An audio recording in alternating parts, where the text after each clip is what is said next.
Good morning, students. This is class 9th, subject science, chapter number 13, that is, why do we fall ill? It's your lecture number 1.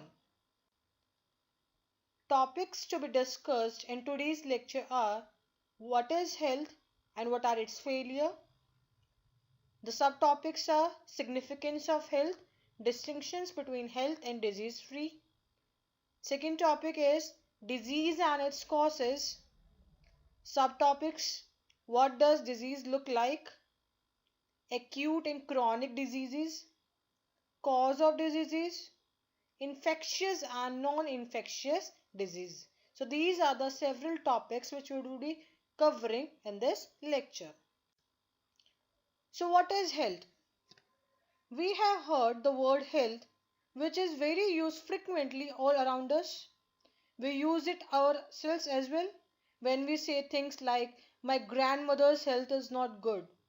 Our teachers use it when they scold us, saying this is not a healthy attitude. So what does the word health means?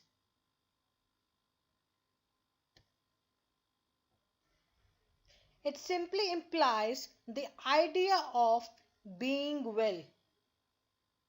For our grandmothers, being able to go out to the market or to visit neighbor is being well, and not being able to do such things means poor health.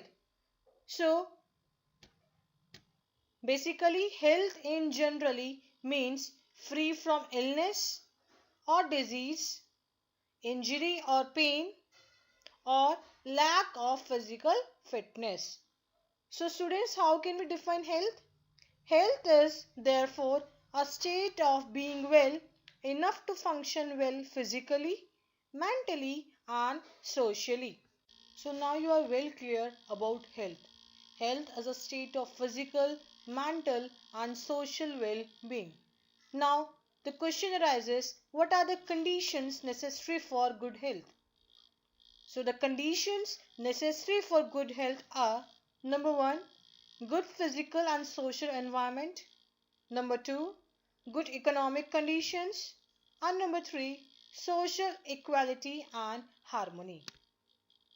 So what includes in such categories? Good physical and social environment, it includes clean surroundings.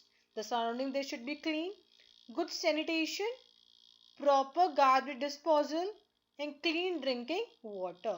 So these things they are very necessary for us to be healthy. Second is good economic conditions. We need food for health, right? And this food will have to be earned by doing work. So for this, the opportunity to do work has to be available. So good economic conditions and jobs are therefore needed for individual health. So it includes job opportunities for all earning to have a nutritious food and to lead a healthy life. Now the last, that is social equality and harmony. What do you understand by this? We need to be happy, right? In order to be truly healthy, and if we mistreat each other or are afraid of each other, we cannot be happy, we cannot be healthy. So social equality and harmony, they are necessary for a healthy and peaceful life. So these three are the most important conditions which are necessary for good health. Your next topic is what are the differences between healthy and disease free?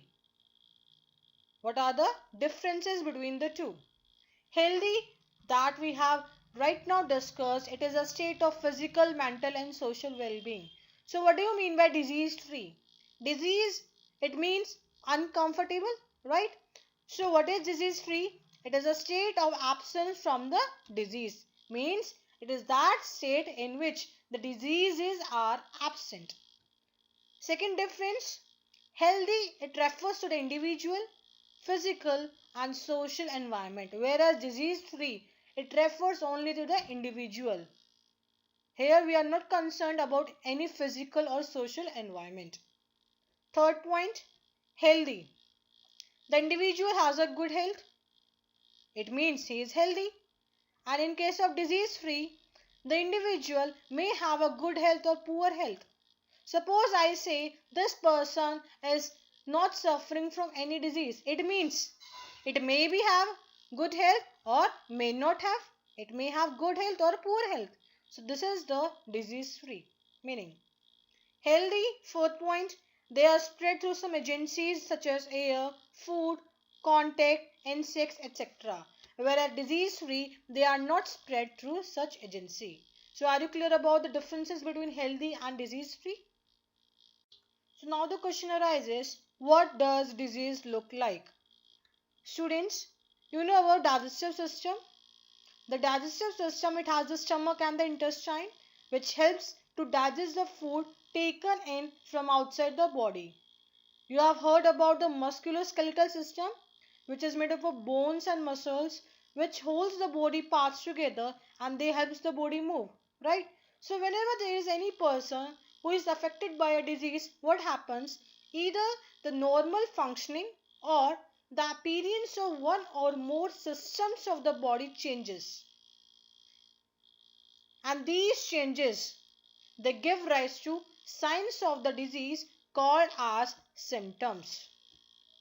So what are symptoms?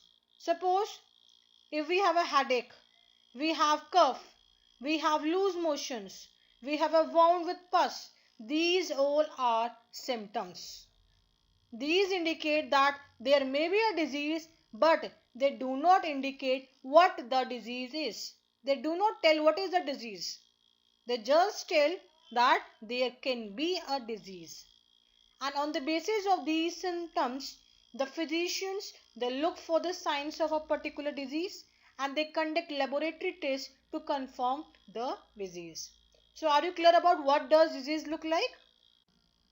So what are the types of disease? Disease are of different types.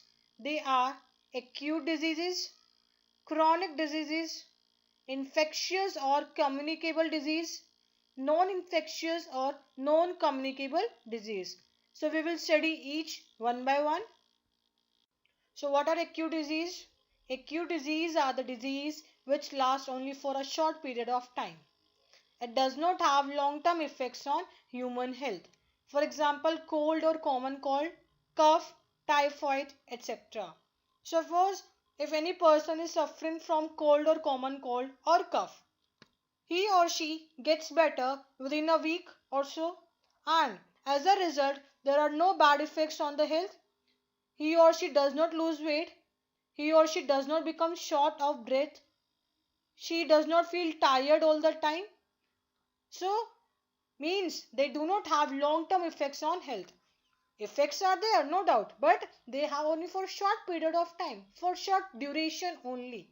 So these are acute disease. For example, typhoid I discussed right now.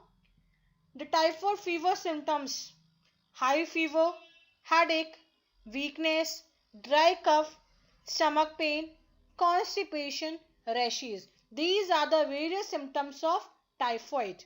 If some of you might suffer, you might know about these symptoms. So these symptoms, they persist only for a short duration, for a short period of time. So that is also a acute disease. So the next classification of disease is chronic disease. What do you understand by chronic disease? Chronic disease are the disease which last only for a long period of time. I discussed acute disease, they were lasting for a short duration, and chronic disease are lasting for a long duration. Chronic disease, they also have long-term drastic effects on human health. For example, elephantiasis, cancer, tuberculosis means TB, etc. So these are the examples of chronic disease. First or second picture you can see, this is the person showing who is suffering from disease elephantiasis. Yes, they are suffering from elephantiasis in which the person's leg, they become swollen. So they are causing very drastic effects on their health and they are for long duration. So that is why this is a chronic disease. Cancer, there are various types of cancer also. One type is skin cancer. You can see from the picture that the first picture of the girl it has no rashes on her face. But after she suffered from the cancer, she had rashes on her face, and these rashes, they are persisting for a long duration. So they are having longer effects on human health. So that is also a chronic disease. Tuberculosis, or we can say TB, that is also chronic disease in which the person loses weight. The person feels tired all the time. So this tuberculosis disease, it is also a chronic disease which lasts for a long duration of time, which have drastic effects on human health. Now the next classification of disease is infectious or communicable disease. The other name of infectious disease is communicable disease. Communicable, as the name indicates, it can be communicated. So the disease which spread from an infected person to a healthy person through air, water, vectors, physical contact or sexual contact. These diseases are called infectious or communicable disease. For example, common cold, chickenpox, measles, typhoid, cholera, malaria, AIDS. What is the full form of AIDS? Autoimmune deficiency syndrome. And next is tuberculosis or TB. So these are the examples of infectious disease. Now next is what is non-infectious or non-communicable disease. Now the name indicates non-communicable, means which are not communicated. So the disease which are not spread. Communicated means spread. The disease which are not spread from an infected person to a healthy person.